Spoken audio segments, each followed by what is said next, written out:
याद रखना, बुढ़ापे में जब लाठी नहीं मिलेगी तो पति की लाठी पत्नी ही ढूंढ कर देगी, और बुढ़ापे में जब चश्मा खो जाएगा तो पत्नी का चश्मा पति ही ढूंढ कर देता है, और कोई नहीं आएगा ढूंढने और आपका ख्याल रखने के लिए। इसलिए पति को पत्नी का और पत्नी को पति का हमेशा आदर करना चाहिए। यह बाहर वाला जब तक धन बल और पैसा रहेगा तब तक तुम्हारे साथ हैं।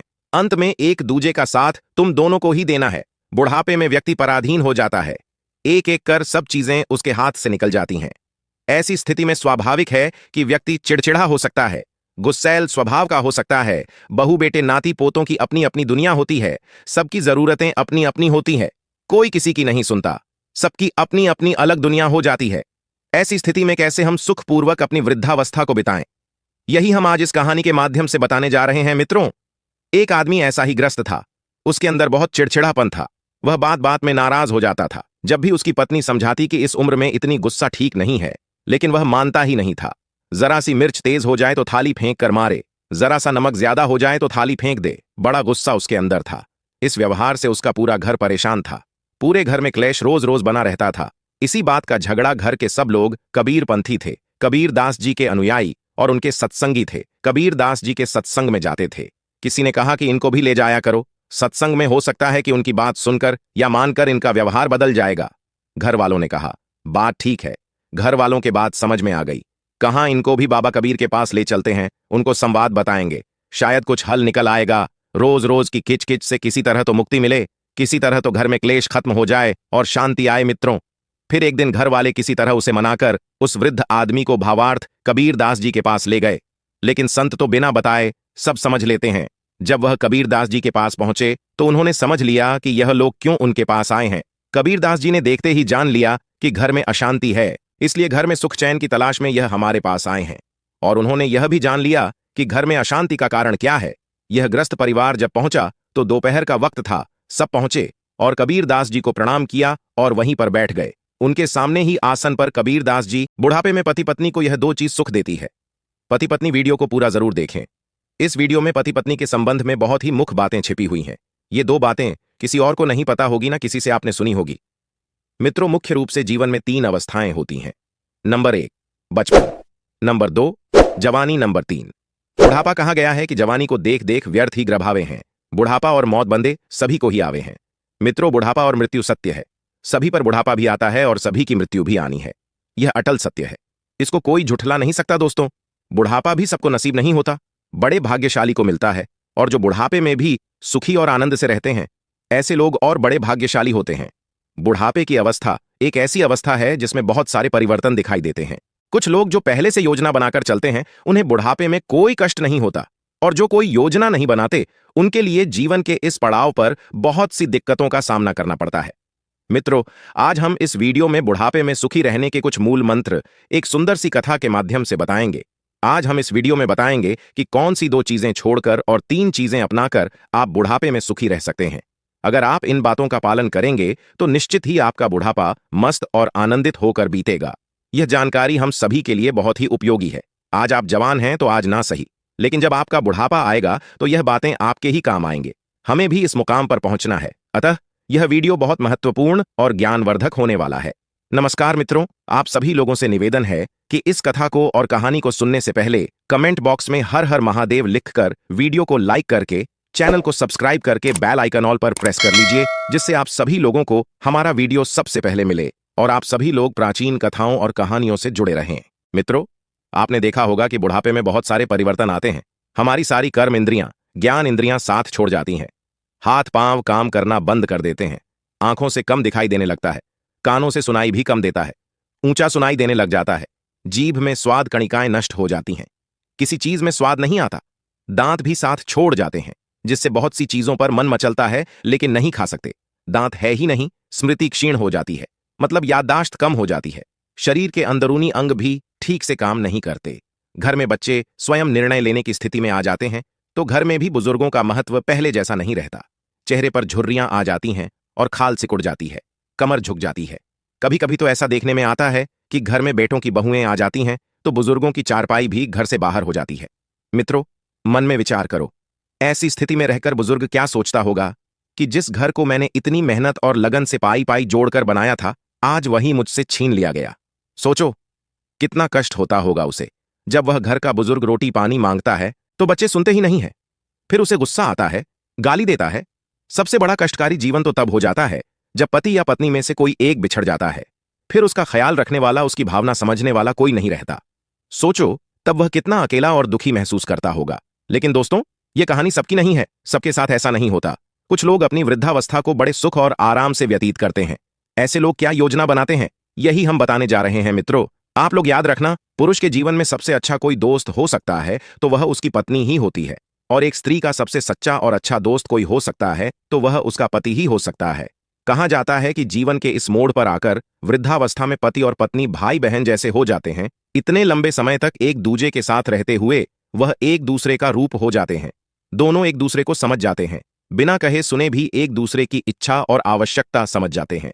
इस उम्र पर आकर दोनों एक दूसरे का ध्यान रखने की, ख्याल रखने की भावना और अधिक गहरी और मजबूत हो जाती है। यह देखा गया है कि उम्र के इस पड़ाव पर आकर स्त्रियां पति की देखभाल उसी तरह करती हैं जिस तरह एक मां अपने बच्चे की करती है। कहा गया है कि ना बेटा निहाल करेगा ना बेटी निहाल करेगी, पत्नी से बनाकर रखना, यही देखभाल करेंगे मित्रों। अपनी कुटिया में कुछ लिखवा रहे थे। कबीरदास जी की धर्मपत्नी का नाम था लोई। अचानक कबीरदास जी ने माता लोई से कहा कि लोई दीपक जलाकर लाओ तो मुझे कुछ ढूंढना है। कबीरदास जी ने जब दिया मंगाने का आदेश दिया तो ग्रस्त को बड़ा आश्चर्य हुआ कि दोपहर का वक्त है, अच्छी खासी धूप खिल रही है, ऐसे में दिया मंगाने का क्या आवश्यकता है।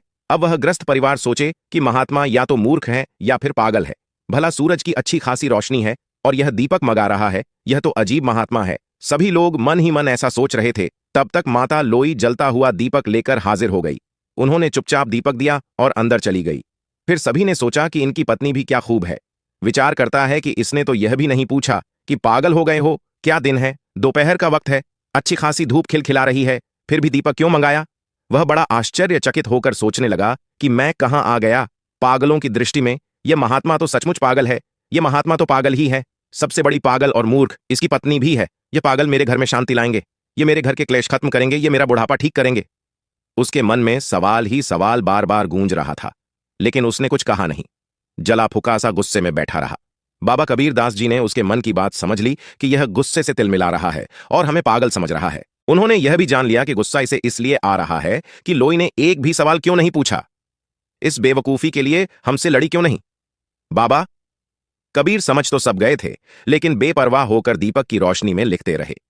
उस गुस्सैल बुजुर्ग आदमी ने फुसफुसाते हुए अपनी पत्नी और बच्चों से कहा कि यह पागल लाएगा, हमारे जीवन में शांति अब हद हो गई। चलो यहां से, मैं एक क्षण भी यहां नहीं रुक सकता, यहां से शीघ्र चलो, मुझे नहीं रुकना यहां, मुझे नहीं लेना ज्ञान यहां। मित्रों, कबीरदास जी ने सुन लिया। बोले, क्या बात है भगत जी, कोई समस्या है क्या। बूढ़ा आदमी बनावटी हंसते हुए बोला, नहीं नहीं महाराज, कोई समस्या नहीं है, आपके दर्शन करने आए थे, सो हो गए, अब हम चलना चाहते हैं, आज्ञा दीजिए। कबीरदास जी बोले, अरे भाई, तुम हमारे पास आए हो, हमारे अतिथि हो, बिना अतिथि सत्कार के कैसे जा सकते हो। उन्होंने माता लोई को आवाज दी। माता लोई तुरंत आई और हाथ जोड़कर खड़ी हो गई।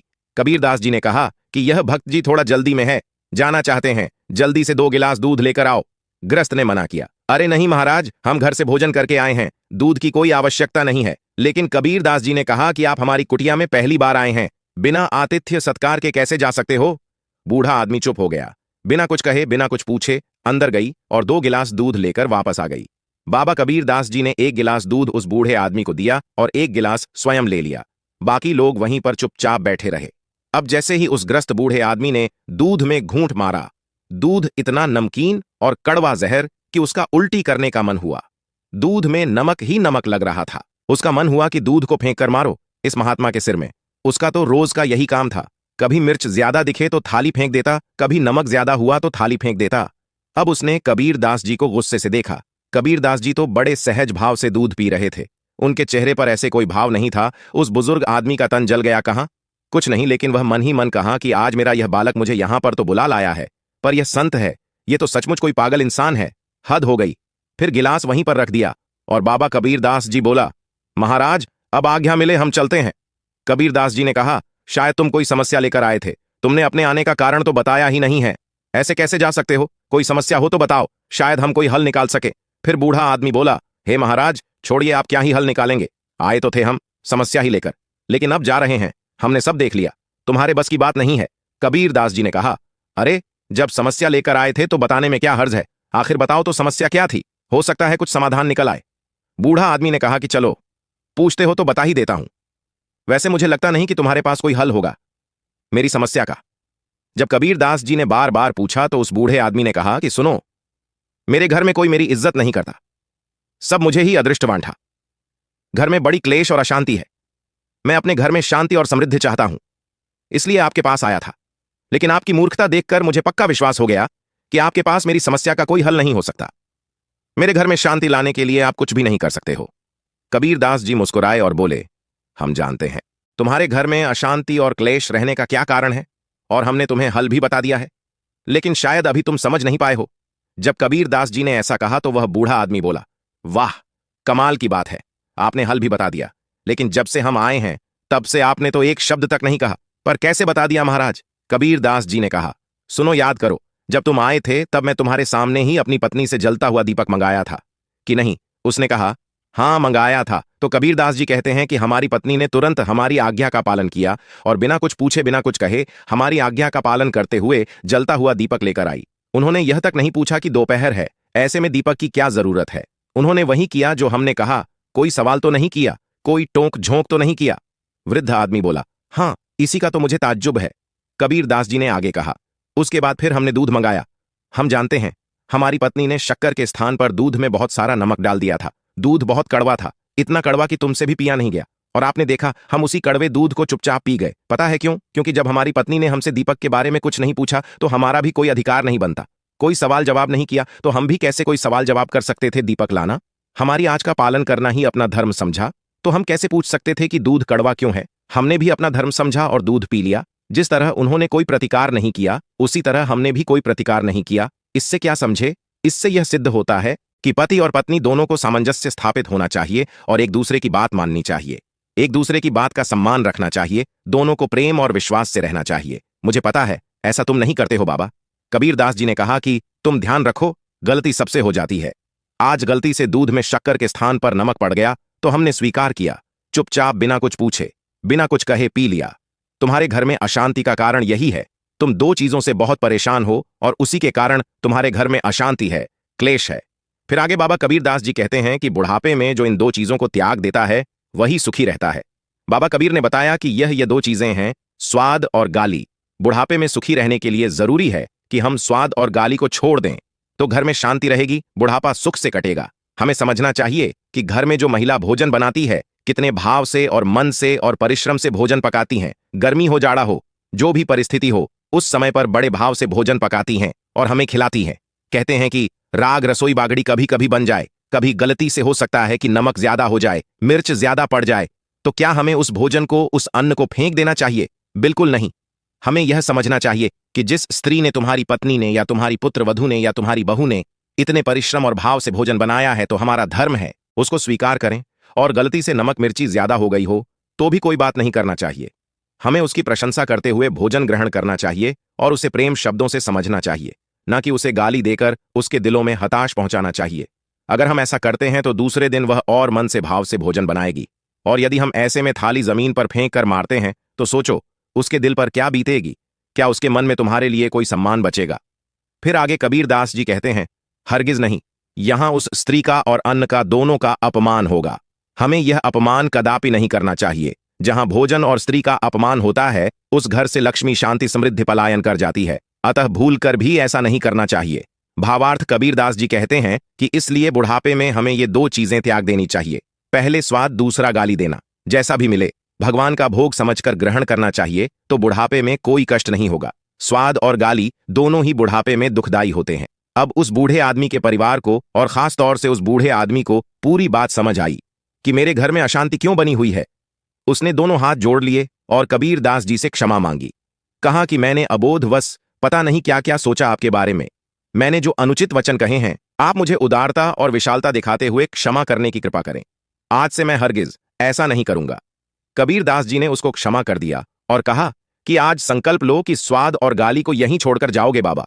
कबीरदास जी आगे बोले, सुनो, यदि बुढ़ापे में सुखी रहना चाहते हो तो इन दो चीजों का त्याग करो, और मैं अब तुम्हें जिन चीजों के बारे में बता रहा हूं, इन तीन चीजों को हमेशा अपने साथ रखो, तो बुढ़ापे में कभी कोई कष्ट नहीं होगा। फिर वृद्ध आदमी ने कहा कि मैं आज से ही स्वाद